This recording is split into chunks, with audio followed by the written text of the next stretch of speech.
कुणी या ठिकाणी ज्याचं हृदय पिळवटून निघतो तो प्रत्येक माणूस आंबेडकरवादी आहे. फक्त भाषणं देऊन, फक्त टाळ्या मिळवून आपण आपल्या जेनझीला समजून घेणार आहोत का? केवळ रील काढला आणि आपण आंबेडकराईट झालो अशातला काही भाग आहे का? नव्या स्वरूपातला हा एक मनुवाद आहे. आज राज्यसभा लोकसभामध्ये बिल पास होत नाहीत. ही सगळी बिलं सोशल मीडियावरती आणि रामभाऊ म्हाळगी प्रबोधिनी सारख्या थिंक टँक मधनं बिल पास होतात. ती स्वतः जैन आहे आणि ती म्हणते की तिला हिंदू राष्ट्र हवं आहे. त्यांची मुलं स्टडीत आहेत, आपली मुलं कस्टडीत गेली पाहिजेत म्हणूनचा हा सगळा डाव आहे. जेव्हा संघ 100री साजरी करतोय त्यावेळेस आपल्याला समजून घ्यावं लागेल की आपण चवदार तळ्याची पण 100री साजरी करतोय. त्या चवदार तळ्याचं शुद्धीकरण वर्षातनं किती वेळा होतं? त्या चवदार तळ्याला मध्ये किती सगळी घाण जमा आहे ती स्वच्छ होते का? हा वेगळ्या प्रकारची अस्पृश्यता तुम्ही जेव्हा महाडला जाता तेव्हा तुम्हाला समजून येत. स्वराज्य संकल्पक छत्रपती शहाजीराजे भोसले विखुरलेल्या देशबांधवांना एकतेच्या सूत्रात गुंफून स्वातंत्र्याचं जनांदोलन उभारणारा राजमाता जिजाऊ, आम्हा घरी धन शब्दांचीच रत्ने, शब्दांचीच ससरे यत्न करू असं म्हणत बहुजनांना लिहिण्याची, वाचण्याची आणि बोलण्याची सवय लावणारे संत तुकाराम, त्याचबरोबर रयतेचे राजे छत्रपती शिवाजी महाराज, महामानव डॉक्टर बाबासाहेब आंबेडकर, राजर्षी शाहू महाराज आणि या परंपरेतल्या सर्व महामानवांना अभिवादन करून मी आज या ठिकाणी बोलतो आहे.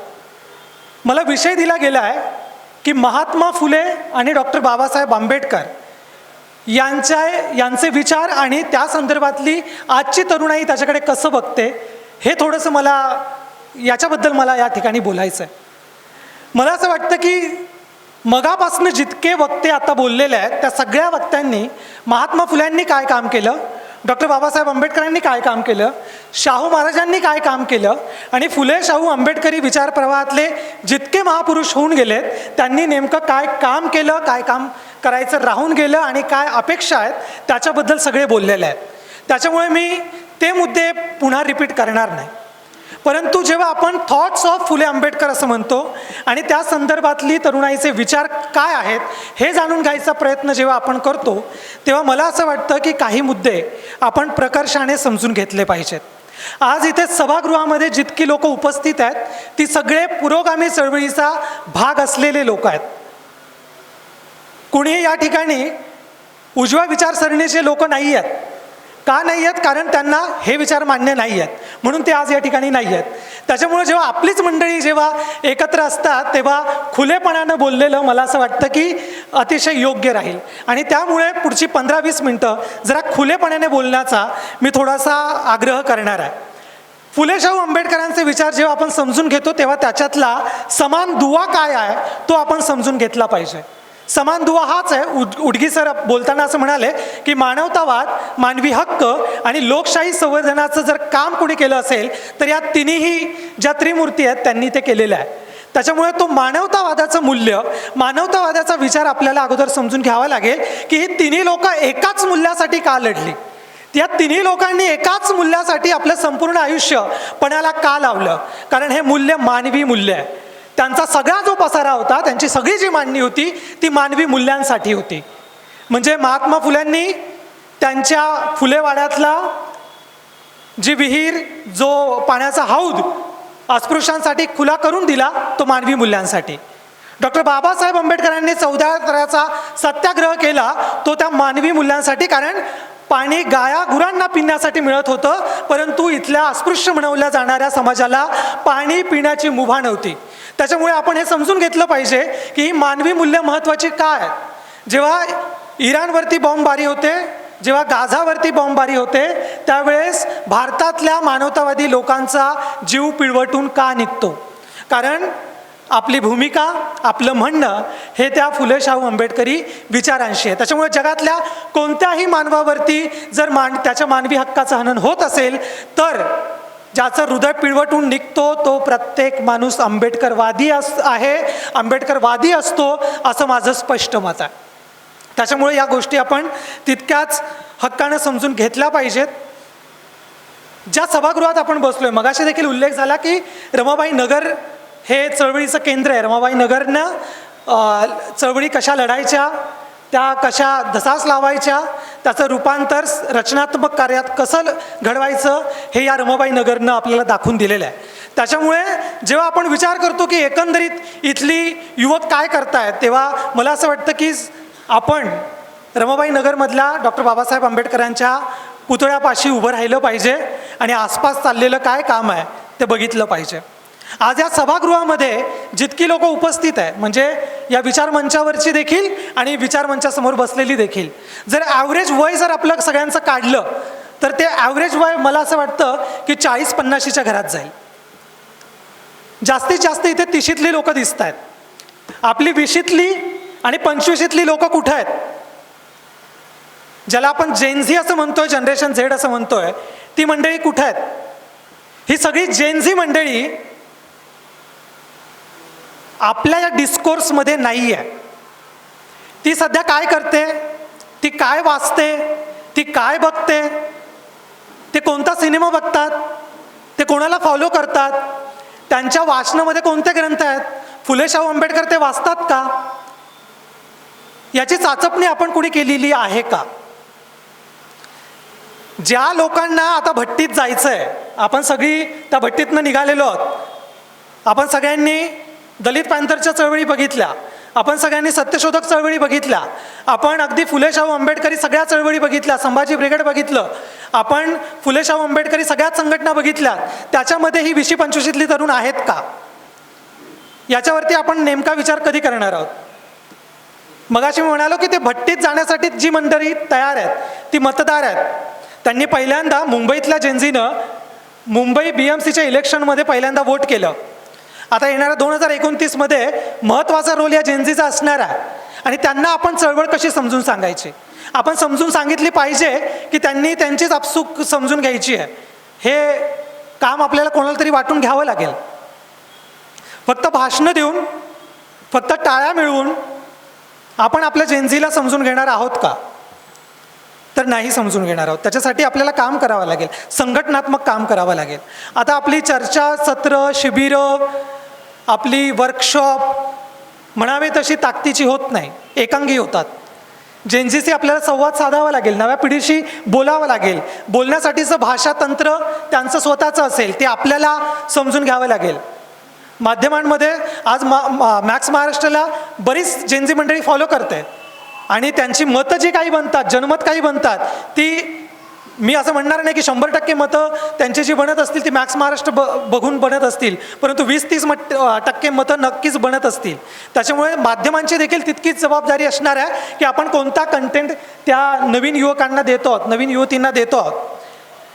हे सगळं करत असताना आपल्याला हे देखील समजून घेतलं पाहिजे की आजची पिढी महात्मा फुल्यांचा सत्यशोधक धर्म काय आहे तो कसा समजून घेत आहे, डॉक्टर बाबासाहेबांच्या सगळ्या चळवळींकडे ती कसं बघत आहे. केवळ रील काढला आणि आपण आंबेडकराईट झालो अशातला काही भाग आहे का? केवळ आपण स्टेटस ठेवलं आणि आपण फुले शाहू आंबेडकरांचा वारसा मिरवणारी लोक आहोत असं बोललो तर चालणार आहे का? तर चालणार नाही आहे. नव्या स्वरूपातली नवी आव्हानं आपल्या समोर आहे. गेल्या 2-3 महिन्यांपूर्वी UGC बिल आपल्या सगळ्यांसमोर आलं. सगळ्यांनी त्या UGC बिलबद्दल मला असं वाटतं की ऐकलं असेल. UGCनं काही नवे नियम काढले. ते नवे नियम अर्ध्या रात्रीतनं आलेले नाही आहेत. हैदराबाद विद्यापीठामध्ये रोहित वेमुलाची संस्थात्मक आत्महत्या होते, हत्या होते. सायन हॉस्पिटलमध्ये पायल तडवीची संस्थात्मक हत्या होते आणि त्याच्यानंतर या दोघांच्या ज्या आया आहेत त्या पुढे कोर्टात जातात आणि ते असं सांगतात की जितक्या शैक्षणिक संस्था आहेत त्या शैक्षणिक संस्थांमध्ये इथली जी दलित मुलं आहेत त्यांना त्यांना कवच कुंडल मिळाली पाहिजे, त्यासाठीचे काहीतरी नियम आले पाहिजे. UGC एक समिती बनवते, समिती एक बिल घेऊन येतं, काही नियम घेऊन येतात. ती नियम लागूच होणार असतात. लगेच कुणीतरी लोक सुप्रीम कोर्टात जातात. सुप्रीम कोर्टामध्ये ती केस पेंडिंग असते आणि ती पेंडिंग असताना सोशल मीडियावरती काहीतरी सुरू होतं. काय सुरू होतं तर वेगवेगळ्या सोशल मीडिया हँडलवरनं UGC बिलच्या विरोधात एक नरेटिव्ह सेट केलं जातं. तुम्ही जर माध्यमांचे अभ्यासक असाल किंवा माध्यम तुम्ही बघत असाल तर त्या काळातली UGC बिलच्या विरोधातल्या जितक्या पोस्ट आलेल्या आहेत त्या कोणत्या अकाउंटवरनं आलेल्या आहेत? ही सगळी अकाउंट उत्तरेतनं चालवलेली अकाउंट होती. ती राजपूत कम्युनिटी आणि ब्राह्मण कम्युनिटी आणि क्षत्रिय कम्युनिटी असलेल्या अशा काही स्पेसिफिक कम्युनिटीच्या ग्रुपवरनं आलेली होती. पद्धतशीरपणे इथल्या सरकारनं PR एजन्सी हायर केली आणि त्यांना काम दिलं की तुम्हाला जनमत बनवायचं आहे आणि हे जनमत कुठे बनवायचं तर सोशल मीडियावरती बनवायचं आहे. पद्धतशीरपणे जनमत बनवलं गेलं आणि पद्धतशीरपणे सुप्रीम कोर्टानं त्याच्यावरती स्थगिती आणली.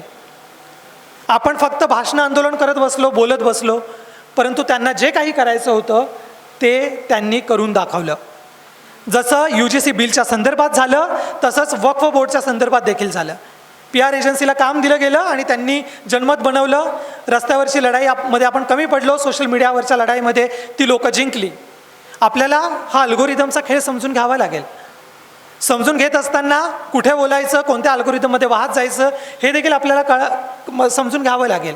ही दोन्ही उदाहरणं मी स्वतः जवळून बघितलेली आहेत आणि आमच्याच ओळखीची मंडळी ज्यांनी हे PR एजन्सीचं काम घेतलं होतं, ज्यांनी हे जनमत बनवलं होतं, ते आम्हाला रोज सांगत होते की आज आमची रीच एवढी होती, आज आम्ही एवढ्या लोकांपर्यंत पोहोचलो, आज आम्ही अशा पद्धतीनं व्हिडिओ बनवले आणि ते व्हायरल गेले.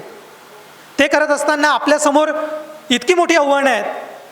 पायल तडवीच्या आईचं दुःख समजून घ्यायचं, रोहित वेमुलाच्या आईचं दुःख समजून घ्यायचं की अशा पद्धतीच्या अल्गोरिदममध्ये अडकायचं. हे मला असं वाटतं की आपण समजून घेतलं पाहिजे. नव्या स्वरूपातला हा एक मनुवाद आहे. आज राज्यसभा लोकसभामध्ये बिल पास होत नाहीत. ही सगळी बिलं सोशल मीडियावरती आणि रामभाऊ म्हाळगी प्रबोधिनीसारख्या थिंक टँकमधनं बिल पास होतात. तिथे बसलेली लोकं जी आहेत ती फक्त होयबावाली लोकं आहेत आणि त्यांचा काही से आहे की नाही हे मला असं वाटतं की रस्त्यावरच्या लढाईतनं आपल्याला विचारावं लागेल. राम मनोहर लोहिया असं म्हणतात की जेव्हा संसद आवारा जेव्हा होते तेव्हा रस्त्यावरची लढाई जी आहे ती आपल्याला अतिशय ताकदीनं लढावी लागते. जेव्हा संसद आवारा झालेली आहे त्यावेळेस आपलं काम, आपलं महत्त्व मला असं वाटतं की आपण समजून घेतलेलं अतिशय महत्त्वाचं ठरणार आहे. यंदा राष्ट्रीय स्वयंसेवक संघानं आपली 100री साजरी करण्याचं ठरवलं. हे 100रीचं वर्ष ते कसं साजरं करतात? गृहभेटीचा एक छानसा कार्यक्रम त्यांना दिला आहे. तुमच्या आमच्या घरी संघाची काही लोक आली असतील त्यांचे स्थानिक आणि तुमच्या गृहभेटी घेतल्या असतील, विचारलं असेल काय चाललंय, कसं चाललंय. पद्धतशीरपणे तुमच्या आजूबाजूला कोण लोक राहतात हे समजून घेण्याचा तो कार्यक्रम होता. माझ्याही घरी अशी संघाची 4 लोक आली.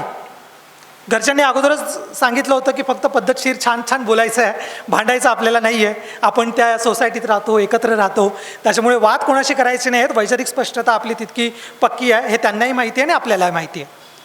4 लोकांमध्ये एक ही महिला दुर्गा वाहिनीचं काम करते आणि ही महिला जेव्हा घरात आली तेव्हा बाकी सगळी मंडळी बोलत असताना ती बघत होती की आमच्या घरात कोणती पुस्तकं ठेवलेली आहेत, आमच्या घरामध्ये देवारा आहे की नाही आहे, आमच्या घरामध्ये कशा पद्धतीची पुस्तकं आहे. तर ती थोडीशी गडबडली. तिने बघितलं की टेबलावरती एक कम्युनिस्टचा मॅनिफेस्टो आहे. इथे आमच्या दुसऱ्या एका पुस्तकाच्या रॅकवरती बाबासाहेबांचे काही खंड आहेत. त्याचबरोबर वेगवेगळ्या विचारसरणीची वेगवेगळी पुस्तकं आहेत. ती थोडीशी चपापली. ऋग्वेद आणि यजुर्वेदाची अशी वेदांची एक वेगळी अशी एक चौकट आहे. ती जरा गडबडली की हे असं काय आहे. तिने विचारलं हे पुस्तकं कोण वाचतं? म्हटलं मी वाचतो. का वाचतो? सगळंच समजून घेतलं पाहिजे. म्हटलं जशी ही पुस्तकं दिसत आहेत तसं गोळवळकरांचं देखील पुस्तक आहे. गोळवळकर देखील समजून घेतले पाहिजेत ना की नेमकं जे काही आलं आहे ते कुठून आलं, काय आलं, काहीतरी ॲनॉलॉजी असेल ना, तर ती ॲनॉलॉजी समजून घेतली पाहिजे म्हणून वाचतो. त्या बाईचं नाव जैन होतं आणि तिला हिंदू राष्ट्राची खाज आहे.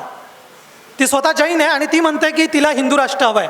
तिने पद्धतशीर मला सांगितलं की जेव्हा तुम्ही कधी रेवडीवरती जाल, पटरीवरती जाल, तेव्हा अगोदर दुकानात जेव्हा जाल तेव्हा अगोदर ना तुमच्या जीपेने तिथला स्कॅन करून बघा. जर मुस्लिम नाव आलं तर खरेदी करायचं नाही, जर हिंदू नाव आलं तरच करायचं. म्हटलं हे आता वेगळाच टास्क दिला तुम्ही मला हा की प्रत्येकाची नावं समजून घ्यायची आहेत मला. परंतु हे सगळं पद्धतशीरपणे ती दुर्गा वाहिनीवाली बाई मला सांगत होती. जाताना मी तिला विचारलं की ताई, जैन ताई, तुमच्या घरातली मंडळी काय करतात? म्हणे माझा नवरा जो MNCमध्ये कामाला आहे आणि माझी मुलगी जी आहे ती अमेरिकेमध्ये ॲडव्हर्टिजमेंट इंडस्ट्रीमध्ये तिथे मॅनेजर आहे. म्हणजे बघा, समजून घ्या, त्यांची मुलं स्टडीत आहेत, आपली मुलं कस्टडीत गेली पाहिजेत म्हणूनचा हा सगळा डाव आहे. तर ही स्टडी आणि कस्टडीमधले वाद आपल्याला समजून घ्यावे लागतील. हे एकदम सांस्कृतिक असं एक वर्चस्ववादाचं एक प्रतीक आहे. ग्रामसी जसं म्हणतो ना की आपल्याकडे वर्चस्ववादाची जी थेअरी आहे ती आपल्याला समजून घ्यावी लागेल. ही वर्चस्ववादाची थेअरी कशी येते? पर्क्युलेशनचा सिद्धांत, झरपणीचा सिद्धांत हा वरती येतो, खाली येत असताना आमच्याकडे गाळून येतं. त्या लोकांकडे मोठा साठा जातो. म्हणून वामनदादा म्हणतात शोधा सारे साठे चला, आज पाडा वाटे चला, धनचोराचा हा पळण्याचा फाटा कुठं आहे हो, सांगा धनाचा साठा आमचा वाटा कुठं आहे हो. वाट्याबद्दल ते बोलत नाही, ते फक्त घाट्याबद्दल बोलत आहेत. ते तुम्हाला आम्हाला भडकवण्यासाठी बोलत आहेत. आणि हे बोलत असताना आपल्याला समजून घ्यायचं आहे की मला लढायचं आहे ते कोणासोबत लढायचं आहे. जेव्हा संघ 100री साजरी करतोय त्यावेळेस आपल्याला समजून घ्यावं लागेल की आपण चौदार तळ्याची पण 100री साजरी करतोय. चौदार तळ्याची 100री साजरी करत असताना महात्मा फुल्यांची द्विजन्म शताब्दी देखील आपल्याला तितक्याच थाटामाटानं साजरी करायची आहे. चौदार तळ्याचा सत्याग्रह गेल्या 20 तारखेला आपण साजरा केला, 20 मार्चला. कुणी चौदार तळ्याला तुमच्यापैकी जर कुणी गेलं असेल, फोटो आपण काढतो, तिथल्या बाबासाहेबांच्या पुतळ्याखाली लिहिलेलं वाक्य आपण म्हणतो की हाच संघर्ष पाण्यासाठी नसूल मानवी हक्कासाठी आहे वगैरे वगैरे. त्या चौदार तळ्याचं शुद्धीकरण वर्षातनं किती वेळा होतं? त्या चौदार तळ्याला मध्ये किती सगळी घाण जमा आहे ती स्वच्छ होते का? हा वेगळ्या प्रकारची अस्पृश्यता तुम्ही जेव्हा महाडला जाता तेव्हा तुम्हाला समजून येतील. याच्यावरती एक मला असं वाटतं की वेगळं रिपोर्टिंग करण्याची गरज आहे आंबेकर सर. तिथे लोक जात नाहीत कारण तिथे तुम्ही 20 तारखेला जाऊन तुम्ही तिथे अशुद्ध करत असतात त्यांचा पाणवठा. गेल्या 100 वर्षापासून त्यांनी तो पाणवठा अशुद्ध ठेवलेला आहे. नगरपंचायत त्याची देखरेख करत नाही. इथले आपले जितके पाणवठे आहेत ना, त्या पाणवठ्यामध्ये कायम एक मोटर चालू असते, कारण ती पाणी शुद्धीकरणाची एक मोटर चालू असते की तिथे डास होऊ नये, तिथे मच्छर होऊ नये म्हणून, शेवाळ पकडू नये म्हणूनची एक सोय असते. तशी सोय तिथे केलेली नाही आहे. तुम्ही जेव्हा जाता तेव्हा तुम्ही तिथे पाणी देखील तुम्ही तिथलं पिऊ शकत नाही. अशा पद्धतीची वेगळी अस्पृश्यता आहे. आणि या जेव्हा चौदार तळ्याची आपण 100रीची गोष्ट करतोय, महात्मा फुल्यांच्या 200व्या जन्म शताब्दीची आपण गोष्ट करतोय, तेव्हा आपण हे देखील समजून घेतलं पाहिजे की हे वर्ष विषमता निर्मूलनाचा निर्धार वर्ष देखील आहे. विषमतेच्या विरोधात लढणारी, भांडणारी जितकी काही प्रयोग आपल्या देशात होत आहेत ते आपण जोडून घेतले पाहिजेत. सौंदाळ्याचं नाव आपण सगळ्या लोकांनी ऐकलं असेल, सौंदाळा गावाचं. सौंदाळा गावाचा एक वेगळा प्रयोग या विषमता निर्मूलन वर्षाच्या निमित्ताने झाला. त्या गावानं जाहीर केलं की या गावामध्ये जातमुक्त असेल, हे गाव जाती धर्माच्या पलीकडे असेल, या गावामध्ये कोणत्याही प्रकारचा भेदभाव असणार नाही. गाव करील ते राव काय करील नावाची एक म्हण आहे मराठीत. एक राव करू शकत नाही ते गावानं करून दाखवलं. हे का घडलं? संविधानिक त्याची तरतूद आहे म्हणून घडलं. पंचायत राज व्यवस्थेचं कवच कुंडलं होतं म्हणून घडलं. अशी सगळी प्रयोग आपल्याला समजून घ्यावी लागतील. मला असं म्हणणं आहे की तुम्ही सगळ्यांनी सौंदळा गावाला जावं, तिथलं काम कसं चालतं ते समजून घ्यावं. तिथली म्हणजे तथाकथित इथे आपल्याला भेद दिसतात, छोट्या जातीचे, मोठ्या जातीचे, तिथे सगळे समान आहेत. ते का आहेत? कारण तिथे अंधश्रद्धा निर्मूलन समितीची बीजं गेली 50 वर्ष त्या गावानं जपून ठेवलेली आहेत. तिथले कॉम्रेड बाबा आरगडे तिथे मानवतेचा विचार गेली 50 वर्ष लावून धरलेला आहे. 50 वर्षाच्या घुसळणीनंतर ते गावाला शक्य झालं आहे. सातत्य जर असेल तर सौंदाळ्याचं उदाहरण आपल्यासमोर उभं राहतं, ते आपण समजून घेतलं पाहिजे. बहुजनांच्या मुलांचा, जसं स्टडी आणि कस्टडीचा विषय आपण बोलत होतो, बहुजनांच्या मुलांना आता नेमकी स्पेस कुठे आहे? ती राजकारणात आहे का? ती शैक्षणिक संकुलांमध्ये आहे का? ती अर्थकारणात आहे का? जी मुलं सध्या नोकरी धंद्याच्या शोधात आहेत त्यांना नोकऱ्या मिळत आहेत का? आरक्षणाचं काय झालंय? कांशीराम असं म्हणत होते की पदोन्नतीमध्ये आरक्षण मिळालं पाहिजे आणि आरक्षणामध्ये सुद्धा पदोन्नती झाली पाहिजे. म्हणजे आरक्षण देखील वाढवायचं आहे आणि पदोन्नतीमधल्या आरक्षणा देखील नॉट सुटेबल कॅन्डिडेट म्हणूनचा जो शेरा बसतो त्याच्या संदर्भात देखील लढाई लढायची आहे. बहुजन लोक तुम्हाला दिसत आहेत का त्या पर्टिक्युलर पॉलिसी मेकिंगच्या गोष्टीमध्ये दिसत आहेत का? सत्तेत दिसत आहेत का? ती लोक तुम्हाला पोझिशन देतील, तुम्हाला ती लोक पॉवर देणार आहेत का? डॉक्टर ज्योती वाघमारे या ठिकाणी होत्या. मला त्यांना त्या जर असल्या असतात तर ते विचारायचं होतं की तुम्हाला पोझिशन तर दिली आहे, ती पॉवर तुम्हाला भांडून मिळवावी लागेल. आजपर्यंतचं तुमचं जितकं विधान आहे, तुम्ही जितकी भाषणं दिलेली आहेत ती पुरोगामी चळवळीशी नातं सांगणारी दिलेली आहेत, परंतु जेव्हा तुम्ही संसदेत असणार आहात, राज्यसभेत असणार आहात, तेव्हा तुम्हाला भीमराज की बेटी म्हणून जे काही मांडायचं आहे ते मांडण्याचं बळ तुम्हाला तुमचा पक्ष संघटना तुम्हाला देणार आहे का? ती देणार असेल तर तुम्ही लोकशाहीवादी आहात. ती जर तुम्ही भांडून मिळवणार आहात असाल तर तुम्ही लोकशाहीवादी आहात. तर ते आपण करावं. जी लोक, मला असं वाटतं की जी लोक गेलेली आहेत कोणत्याही पक्षात असतील, आंबेडकरी चळवळी बहुजन चळवळीतल्या लोकांनी पक्षीय राजकारणाच्या वेळेस भांडण्याची गरज नाही. की तुम्ही बाबा म्हणायचं की साईबाबा म्हणायचं, भांडायची गरज नाही आहे. संवादाची गरज आहे. आपण एकमेकांशी बोलत नाही आहोत.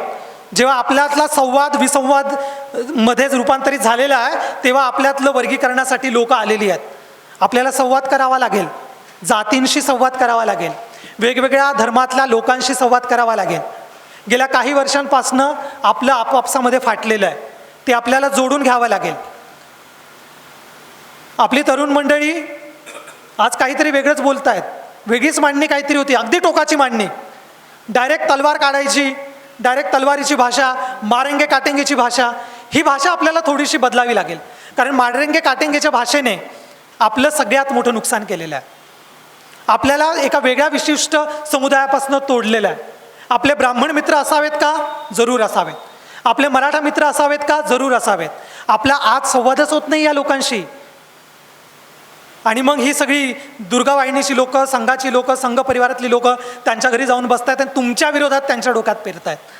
मला असं वाटतं की संवादाचे पूल परत आपल्याला बांधावे लागतील. आणि हे पूल बांधत असताना आपण इतर धर्मांवरती टीका करायची गरज नाही. इतर धर्मांचे सण समारंभ जेव्हा येतात तेव्हा आपल्याकडे वेगवेगळे स्टेटस पडतात, टीका होते, टिप्पणी होते, थट्टा केली जाते. करायची गरज नाही आहे. 1956 साली तुम्ही तो धर्म सोडलात ना, नव्या घरात गेलात ना, नव्या घरातलं बघूयात. तुम्ही किती बौद्ध साहित्य वाचलं, तुम्ही किती आंबेडकरी साहित्य वाचलं, तुम्ही किती फुले शाहू आंबेडकर वाचले, हे महत्त्वाचं आहे. इतरांवरती टीका टिप्पणी करण्यात आजच्या युवकांनी मला असं वाटतं की वेळ वाया घालू नये. आपण आपलं साहित्य तयार करावं, आपण आपली रेष मोठी करावी. बाकी सगळ्या रेषी ज्या आहेत त्या छोट्या होत जातील. आणि जेव्हा या बाकीच्या रेषा जेव्हा छोट्या होत जातील तेव्हा आपोआपच फुले शाहू आंबेडकरांचा जो विचार आहे तो आणखीन मोठा होत जाणार आहे असं मला वाटतं. चौदार तळ्याचा मगाशी देखील उल्लेख झाला आणि उडगी सर देखील म्हणालेत की 14 तळ्याच्या सत्याग्रहामध्ये चित्रे होते, टिप्पणीस होते, सुरबानाना टिप्पणीस होते. ही सगळी मंडळी ब्राह्मण समुदायातली, कायस्थ समुदायातली मंडळी बाबासाहेबांच्या सोबत उभी का राहिली? कारण त्यांना तो मानवतेचं मूल्य कळालेलं होतं. सहस्रबुद्धांनी आणि टिप्पणीसांनी तर मनुस्मृतीची पानं फाडून दिलेली बाबासाहेबांना आणि त्यांनी ती फाडलेली पानं जाळलेली आहेत. हे असं एका रात्रीतनं घडलं. चित्रे, टिप्पणी, सहस्रबुद्ध एका रात्रीतनं तुमच्या बाबासाहेबांच्या समोर आले. बाबासाहेबांचं देखील सातत्य आहेत. 2-3 वर्ष चौदार तळ्यातली महाडमधली मंडळी, कॉम्रेड सुभेद मोऱ्यांचे वडील तिथले आमदार होते, त्यांनी ते सगळं काम बघितलेलं आहे. गेली 2-3 वर्ष बाबासाहेबांच्या मागे लागली होती. बाबासाहेब लक्ष देत नव्हते. म्हणजे कामाचा व्यापच इतका होता, ते असं म्हणत होते की ज्यांचे प्रश्न त्यांचे नेतृत्व, ही बाबासाहेबांची एक म्हण आहे. त्यांचं कामाचं स्वरूप होतं की ज्यांचे प्रश्न असतील तुम्ही नेतृत्व करा, जेव्हा कुठे माझी गरज लागेल मी येईल. 2 वर्ष ते काम चालत राहिलं, यश आलं नाही, तेव्हा बाबासाहेब गेलेले आहेत. बाबासाहेबांनी देखील ब्राह्मणांमध्ये, मुसलमानांमध्ये, इतर धर्मियांमध्ये संवाद ठेवलेला आहे. आपल्याला हे संवादाचे पूल पुन्हा पुन्हा बांधावे लागतील. नवीन युवकांना माझं तेच म्हणणं आहे की आपल्याला वाचनाची आवड निर्माण करावी लागेल. तुमच्या आमच्या घरांमधली जी ग्रंथालयं जी आहेत त्यांची साईज कमी झालेली आहे. सगळं डिजिटल वाचता आहात आणि त्याच डिजिटल वाचण्यामध्ये कधी कुठे काय तुमच्या वेगळ्या विचारांचं येतं तुम्हाला सांगता येणार नाही. म्हणजे आमचीच काही मित्रमंडळी आहेत, जी कांबळे आहेत, जी भालेराव आहेत, ती सगळी मंडळींची मुलं आज इस्कॉनमध्ये जात आहेत, हरे राम हरे कृष्णचा गजर करतायत. त्यांची मंडळी तिकडे सत्संगामध्ये जाऊन बसत आहेत. आपण आपल्या मुलांना काय वाचायचं काय नाही हे शिकवलंच नाही. त्याच्यामुळे आजची जी पिढी आहे ती भरकटलेली आहे. त्यांना आपण काय वाचायचं काय नाही वाचायचं हे गेटकीपिंग करावं लागणार आहे. आणि ते करण्याची जबाबदारी आपली सगळ्यांची. मला असं वाटतं ग्रंथालयांची संख्या वाढवूयात, पुस्तकांची संख्या वाढवूयात, लिहिणारे बोलणारे हात मोठे करूयात. या ठिकाणी सोमनाथ बसला आहे. सोमनाथनं काढलेली डॉक्युमेंटरी हा एक वेगळा प्रयोग आहे. डॉक्युमेंटरीच्या माध्यमातून आपण बोललं पाहिजे. वेगवेगळ्या रिपोर्टाच्या माध्यमातून जेव्हा मॅक्स महाराष्ट्र बनवतं वेगवेगळे प्रयोग, ते आपण बघितले पाहिजे, ते समजून घेतले पाहिजे. ही वेगळी तंत्रज्ञान, वेगळे टूल्स मला असं वाटतं की आपण समजून घेतली पाहिजे. भगवान बुद्ध असं म्हणतात, चरक भिक्कवे चारिकं बहुजन हिताय बहुजन सुखाय. बहुजनांच्या हितासाठी, बहुजनांच्या सुखासाठी ते आपल्या संघाला सांगतात की चारही दिशांनी जा, जी दिशा दिसेल त्या दिशेने जा. आपल्याला देखील आपल्या तरुणांना सांगावं लागेल, चारही दिशांनी जा. त्या भिक्खू संघाला दिलेला मार्ग आपल्याला पुन्हा चोखांदळावा लागेल आणि चारही दिशांनी जाऊन आपल्याला समजून घ्यावं लागेल की चारही दिशाला आपलीच माणसं आहेत, माणुसकीच आहे. ती माणुसकीचे दरवाजे आपल्याला धक्के मारून खिळखिळी करावी लागणार आहे.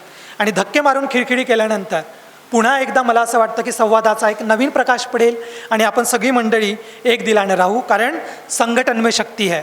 तुम्ही संघटनेत राहाल, तुम्ही संघटनेने सोबत जाल. एकट्या दुकट्याने जर गेलात तर तुमची सेटलमेंट होऊ शकते. संघटनेने गेलात तुमचा लोकलढा उभा राहू शकतो. राजाराम पाटील तेच सांगत होते की संघटन में शक्ती आहे. संघटना असेल तर तुमचे प्रश्न धसाच लागतात, त्याला रिझल्ट ओरिएंटेड असं काम उभं राहतं. ते मला असं वाटतं की आपल्याला करावं लागेल. हे करत असताना पुन्हा एकदा मी सांगेल की हिस्ट्री आपली विसरली जाते, यूथ डिस्कनेक्ट झालेलं आहे आणि ॲक्शनच्या बाबतीत आपण थोडेसे सैरभर झालेलो आहोत की कोणती ॲक्शन घ्यावी, अल्गोरिदममध्ये अटकायचं का, आपली मांडणी सुसंवादी पद्धतीने करायची का, हे एकदा आपल्याला समजून घ्यावं लागेल. आणि हे समजून घेत असताना आपल्यासमोर जर कोणतं उदाहरण असेल तर ते मला असं वाटतं की बाबासाहेबांचं आहे. वामनदादा असं म्हणतात, भीम सा कौन बडा है बताओ धरती पर. वामनदादा म्हणतात, वामनदादांचं हे हिंदी गाणं आहे, ते बऱ्याच लोकांना माहिती नाही आहे. वामनदादा असं म्हणतात, भीम से कौन बड़ा है बताओ धरती पर, भूक से कौन लढा है बताओ धरती पर. भूकेशी सगळेच लढलेले आहेत, पण बाबासाहेबांची भूक वेगळी होती, ती ज्ञानाची भूक होती.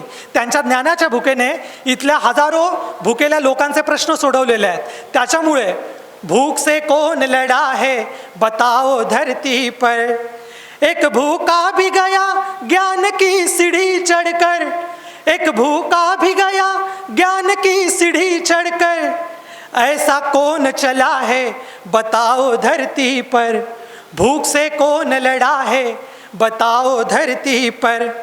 24 घंटों में एक पाव का टुकड़ा, 24 घंटों में एक पाव का टुकड़ा, ऐसे कौन पड़ा है बताओ धरती पर, भीम सा कौन बड़ा है बताओ धरती पर. वामन तेरे जैसे इन गरीब लोगों का, वामन तेरे जैसे इन गरीब लोगों का, नाता किससे जुड़ा है बताओ धरती पर, भीम सा कौन बड़ा है बताओ धरती पर. वामनदादा जसं म्हणतात तसं भुकेल्या लोकांशी, पावाच्या तुकड्यावरती जगणाऱ्या लोकांशी आपल्याला सदोदित मानवतेचं नातं सांगावं लागेल. हे मानवतेचं नातं घट्ट करावं लागेल. मला वाटतं तेव्हा आणि तेव्हा फुले शाहू आंबेडकरी विचारांचा युवक मोठ्या संख्येनं या ठिकाणी मला असं वाटतं की सजग होईल आणि आपल्या पद्धतीनं फुले शाहू आंबेडकरांची विचारधारा पुढे नेईल. इतकंच बोलतो आणि इथे थांबतो. धन्यवाद. जय हिंद, जय महाराष्ट्र, जय भीम. धन्यवाद.